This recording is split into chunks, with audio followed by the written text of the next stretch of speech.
ఈ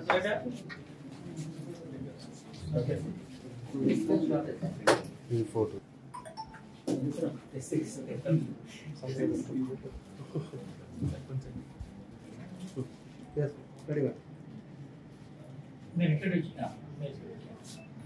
సో ఈరోజు రిలీజ్ అయినటువంటి యూపీఎస్సీ సిఎస్సి సివిల్ సర్వీసెస్ ఎగ్జామినేషన్లో ఆల్ ఇండియా ర్యాంక్ 938 మన సాయి అలేఖ్యకి వచ్చింది. ఇది చాలా గొప్ప విషయం. ఎందుకంటే లాస్ట్ టైం దగ్గర దాకా వెళ్ళి మిస్ అయిందనమాట. కానీ తన యొక్క మొండితనాన్ని, తన పట్టుదలని వదలకుండా చాలా బ్రహ్మాండంగా హార్డ్ వర్క్ చేసి చాలా మంచి ర్యాంక్ వచ్చింది.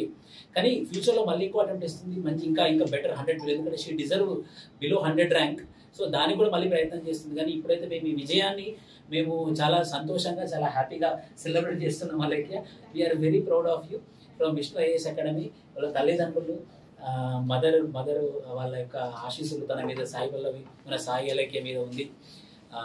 సో ఇప్పుడు యాక్సిడెంటల్గా మా సార్ రియాజ్ సార్ అయినటువంటి తెలంగాణ స్టేట్ లైబ్రరీస్ చైర్మన్, మొత్తం Telangana state libraries chairman as well as central Congress manifesto member మన రియాజ్ సార్ కూడా ఇక్కడ ఉన్నారు. మా faculties as well as parents కూడా ఉన్నారు. ఈ విజయం ఎలా వచ్చిందో మనం అలేఖ్య మాటల్లోనే విందాం. నా పేరు రావులి, కోనకల్ మండలం గోవిందపురం విలేజ్. మా నాన్నగారు పోలీస్ హెడ్ కానిస్టేబుల్, ఇప్పుడు మధిర టౌన్లో చేస్తున్నారు. సివిల్స్ వైపు అనేది నన్ను మా ఫాదర్ ఇంకా మా పెద్దనాన్నగారు చిన్నప్పటి నుంచి నన్ను ప్రేరేపించారు అటువైపు. వాళ్ళు నాకు న్యూస్ పేపర్ ఆర్టికల్స్ ఇలాంటి సక్సెస్ స్టోరీస్ చూపించేవాళ్ళు. నాకు తీసుకొచ్చి చిన్నప్పటి నుంచి నాకు ఎయిమ్ 7th 8th స్టాండర్డ్ నుంచి ఉందండి.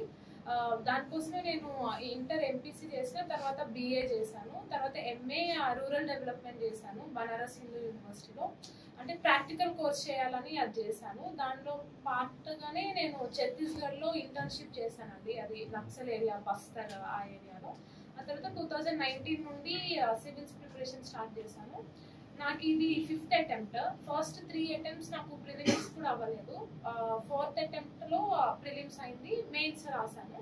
అప్పుడు మెయిన్స్ ఒక 30-35 మార్క్స్తో పోయింది. ఈ ఇయర్ 3 క్లియర్ అయ్యాయి. ఇది నా ఫస్ట్ ఇంటర్వ్యూ అండి.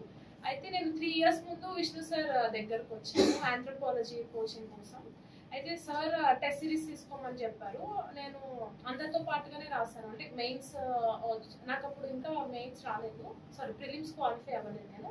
అయినా సరే నేను రాశాను అనమాట మెయిన్స్తో వాళ్ళతో ఈక్వల్గానే. ఆ తర్వాత లాస్ట్ ఇయర్ నాకు పోయింది. అప్పుడు నేను నెక్స్ట్ డేనే సార్ దగ్గరకు వచ్చాను. సార్ ఇలా అయింది అని. సార్ ఏం కాదమ్మా, నీకు ఈసారి